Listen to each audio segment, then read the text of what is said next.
Hello everyone, আশা করি যে যেখানে আছো সবাই ভালো আছো, সুস্থ আছো।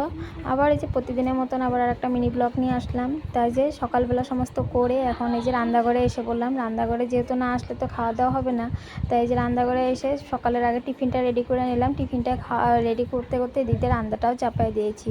তারপরে রান্নার মধ্যে ছিল আজকে রহর ডাল, আর রহর ডালে ভাবছি একটু কচু দিব। গতকালকে কচু নিয়ে আসছিলো, সেই কচুটা অল্প ছিল অর্ধেক, সেই কচু দিয়ে ভাবছি আজকে রহর ডালটা করবো।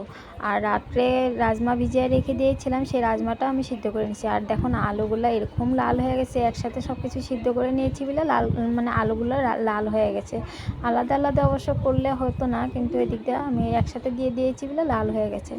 আর এই যে পেঁয়াজ, রসুন, কাঁচা লঙ্কা আর একটু আদা সমস্তটা একসাথে একটু ভেজে নিলাম, যেহেতু এটা পেস্ট করে নিব। আর এরকম করে পেস্ট করে কিন্তু রান্নাটা করলে রসুনের কিন্তু গন্ধটা থাকে না। তোমরা একবার ট্রাই করে দেখো, খেয়ে কিন্তু খুবই ভালো লাগে। আর সেন্ট একটা সুন্দর আসে, সঙ্গে একটু এলাচি দারচিনি দিলে আরও ভালো লাগে। তারপরে যে রান্নার মধ্যে সব কিছু রেডি হয়ে গেছে। কচু শাক গতকালকে ছিল, সেটা গরম করে রেখে দিলাম, তার সাথে রাজমা সবজি আর ডাল।